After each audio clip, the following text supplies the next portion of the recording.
ముఖ్యమంత్రిగా ఉన్నప్పుడు ఉద్యమాలు కొనసాగినాయి. కిరణ్ కుమార్ రెడ్డి ముఖ్యమంత్రిగా ఉన్నప్పుడు కూడా ఉద్యమాలు కొనసాగినాయి.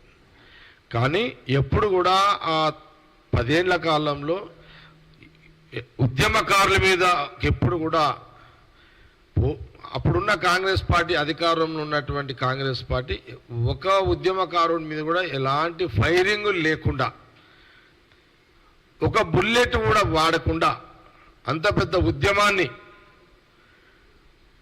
ఉమ్మడి రాష్ట్రంలో కాంగ్రెస్ పార్టీ అధికారం ఉన్న 10 ఏళ్ల కాలంలో తెలంగాణ ఉద్యమకారుల మీద ఒకరోజు కూడా ఒక బుల్లెట్ కూడా ఉపయోగించకుండా కాంగ్రెస్ పార్టీ సోనియా గాంధీ గారి యొక్క నాయకత్వంలో, వారి డైరెక్షన్లో ఇటు అనేక ఉద్యమాలు, ఇటు తెలంగాణ ఉద్యమకారులని, ప్రజలని, సమైక్య రాష్ట్రానికి సంబంధించిన ఉద్యమాన్ని ఎవరికి కూడా ఇబ్బంది లేకుండా లాండ్ ఆర్డర్ని ఒక పద్ధతిలో మరి ఉద్యమాలకు సహకరించినటువంటి ఆనాటి ప్రభుత్వం కాంగ్రెస్ పార్టీ ప్రభుత్వం. అందులో కాంగ్రెస్ పార్టీ తెలంగాణలో చాలా పెద్ద ప్రాధాన్యతమైన పాత్ర పోషించింది. మా ఎంపీలు, కాంగ్రెస్ పార్టీ ఎంపీలు కానివ్వండి, మా కాంగ్రెస్ పార్టీ ఆనాడు మంత్రులు కానివ్వండి, MLA, entire Telangana Congress party యావత్ ప్రజాప్రతినిధులందరూ కూడా చాలా చాలా పెద్ద పాత్ర పోషించారు. ఆ రోజు ఆ ఉద్యమం పేరు మీద పార్టీ పెట్టుకున్న కేసీఆర్ ఒక పావుగానే పాత్ర పోషించాడు తప్పితే ఎక్కడ కూడా లేదు. ఆ రాష్ట్ర విభజన పేరు మీద పార్టీ పెట్టిండు, ఆ క్రెడిట్ తీసుకున్నాడు, తప్పని అంటలేము. కానీ బ్యాక్గ్రౌండ్ మొత్తం కాంగ్రెస్ పార్టీ ఆ రోజు రాష్ట్ర విభజన కోసం పనిచేసింది. ఆ రోజు కేసీఆర్ గారు కానివ్వండి, లేదా కాంగ్రెస్ పార్టీ ఆ రోజు మొత్తం టీం లీడర్గా ఆ రోజు జానారెడ్డి గారు లీడ్ చేస్తున్న సందర్భం కానివ్వండి, లేదా జయపాల్ రెడ్డి గారు అక్కడ కానివ్వండి, మా ఎంపీలు పొన్నం ప్రభాకర్ గారు, అప్పుడున్న వివేక్ గారు, రాజగోపాల్ రెడ్డి గారు, లేకపోతే రాజయ్య కానీ, లేకపోతే మా సురేష్ శెట్టి గారు, అంజన్ కుమార్ యాదవ్, ఈ ఎంపీలందరూ కూడా, మధ్యాషి గౌడ్ గారు, అట్లాగే మధ్యాషి గౌడ్ గారు కూడా ఆయన రోల్. ఇందులో నుంచే ఈ ప్రజా పోరాటము, ఈ ప్రజా యుద్ధము, ఈ ప్రజా పోరాటం నుంచే విభజన కోసము ఒక జేఏసీ ఏర్పడ్డది.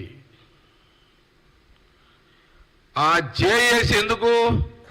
అన్ని పార్టీలు ఒక ఛత్రి కింద ఉండాలి, ఆ ఛత్రి ఎవరు ఎవరు ఎవరు అని చర్చ జరుగుతున్న సందర్భంలో ఆ రోజు కేసీఆర్ గారు కానివ్వండి, లేకపోతే ఇటు జానారెడ్డి గారు, మా ఎంపీలు, మా నాయకులు, మా మంత్రులు అందరూ కూర్చొని సమిష్టి నిర్ణయంలో నుంచే ఎవరో ఒక ఛత్రి కావాలి, ఒక జేఏసీగా ఒక కన్వీనర్ కావాలి, ఆ కన్వీనర్ ద్వారా ఒక కార్యాచరణ జరగాలి, ఉద్యమాలు జరగాలి, శాంతియుతంగా ఉద్యమాలు జరగాలి రాష్ట్ర విభజన అయ్యేంత వరకు అని దీని మీద తర్జన పడి అందరి అభిప్రాయంలో నుంచే ఉద్యమాలు తెలంగాణ ఎన్జిఓస్ కానివ్వండి, అడ్వకేట్స్ కానివ్వండి, జేఏసీ,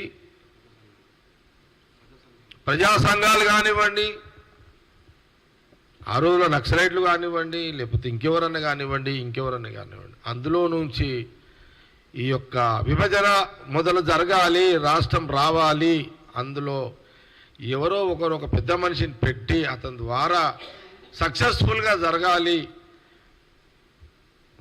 రాష్ట్రం వచ్చిన తర్వాత ఏ పార్టీ అయినా క్లెయిమ్ చేసుకోండి, కానీ రాష్ట్ర విభజన జరగాలి అని చేసి లాస్ట్కి ఎవరిని తెచ్చిరయ్యా అంటే ఒక పెద్ద మనిషిగా, ఒక పద్ధతితోటి, ఒక మంచి విధానంతో, ఒక మంచి ఆలోచనతోటి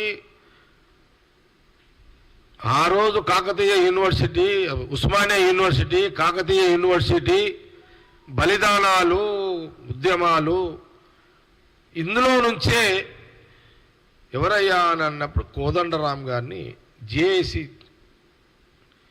కన్వీనర్గా చైర్మన్గా తీసుకొచ్చి పెట్టారు. ఇది నిజమే కదా, ఇది జగమెరిగిన సత్యమే కదా. మరి కోదండరాం గారు ఆ డైరెక్షన్లోనే ఈ వ్యవస్థ అంతా జరిగింది. బహుశా కోదండరాం గారు ఇంత పెద్ద డైరెక్షన్లో నేను ఒక్కనే లేను, అందరూ ఉన్నారు తెలంగాణ వాళ్ళంతా. కానీ ఉన్నది చెప్పాలి కాబట్టి చెప్తున్నా, ఉన్న వాస్తవాలు చెప్పాలి. ఒక సందర్భంలో కోదండరాం గారు అన్నారు, తెలంగాణకు వద్దు అని అంటున్న ఒక వ్యక్తి ఉన్నాడు, తెలంగాణ గడ్డ మీద తిరుగుతున్నాడు అది అని నా పేరు ఎత్తిండు కూడా ఒక దగ్గర ఎక్కడో ఏదో మీటింగ్లో ఎత్తిండు.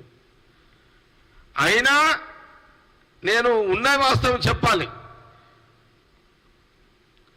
కోదండరాం గారు ఆ రోజు పెద్ద మనిషికి అందరం చేసిర్రు చక్కగా. ఆయన మంచి ఒక భీష్ముని తీరుగా ఆ పాత్ర, ఒక భీష్మ పాత్ర పోషించిండు. భీష్ముడు యుద్ధం అప్పుడు, యుద్ధం కంటే ముందు, యుద్ధం ఎప్పుడైనా సరే సభలో కూర్చున్నప్పుడు భీష్ముడు ఏం చెప్పేవాడు, అటు కౌరవులను ఇటు పాండవులను అందరినీ సంజాయించి ఇట్లా సమన్వయం ఎట్లయితే భీష్ముని మహాభారతంలో భీష్ముని పాత్ర ఎట్లయితే ఉండేనో తెలంగాణ ఉద్యమంలో జేఏసీ పేరు మీద కోదండరాం గారి యొక్క పాత్ర ఆ రకంగా చేయడం జరిగింది. అందులో నుంచే ఆనాటి ఆ దాంట్లో నుంచే ఓకే విభజన జరిగిపోయింది. కేసీఆర్ గారు, నేను ఒకసారి జ్ఞాపకం చేపిస్తున్నా, కేటీఆర్ కొడుకు కూడా చెప్తున్నా, హరీష్కు చెప్తున్నా. ఎందుకంటే నిన్న మొన్న వాళ్ళ మాటలకు హద్దులు లేవు. ఈ కేటీఆర్ మాట్లాడుతున్నాడు, హరీష్ రావు మాట్లాడుతున్నాడు, కోదండరాం గారి గురించి మాట్లాడుతున్నాడు. నేను అడుగుతున్నా కేటీఆర్ని, ఎందుకు అడుగుతున్నారు? ఇప్పుడు పంచాయతీ ఆడొచ్చింది. కాంగ్రెస్ పార్టీ సోనియా గాంధీ, రాహుల్ గాంధీ గారి నిర్ణయంలో భాగమే సీఎం రేవంత్ రెడ్డి గారు, ఎంటైర్ కాంగ్రెస్ పార్టీ నిన్న గవర్నర్ గారితో కలిసిన అదే గవర్నర్ కోటాలో కోదండరాం గారిని పెట్టాలి, ఆ పేరును ఆయన ప్రపోజల్ మూవ్ చేసింది. నిన్న ఆయనను ఎమ్మెల్సీగా చేయాలని కాంగ్రెస్ పార్టీ ప్రభుత్వం, సీఎం రేవంత్ రెడ్డి గారు మూవ్ చేశారు.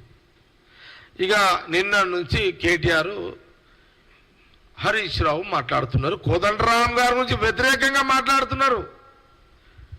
నేను అడుగుతున్నా, ఇదే కేటీఆర్ హరీష్ రావుని అడుగుతున్నా, మీరు ఆ రోజు జేఏసీగా కన్వీనర్గా, జేఏసీ తెలంగాణ రాష్ట్ర విభజన కోసం జేఏసీ కన్వీనర్గా ఏర్పడ్డాక కోదండరాం ఇంటికి పోయి ఎన్నిసార్లు ఆయన ఇంటికి పోలేదు, ఎన్నిసార్లు ఆయన ఇంటికి పోయిరు మీరు? కేసీఆర్ గారు పోయిరు, హరీష్ రావు పోయిండు. మరి మీరు ఆయన ఇంటికి పోయి ఆయనను ఆ రోజు మీరు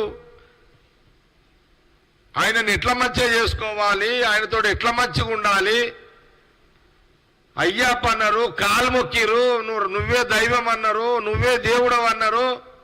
విభజన టైంలో కోదండరాం గారిని అప్పుడేమో నీ కోదండరాం జేఏసీ పేరు మీద రాష్ట్ర విభజన కోసం, మీకేమో కోదండరాం గారు అప్పుడేమో దేవుడి తీడు కనబడ్డాడు రాష్ట్ర విభజన కంటే ముందు.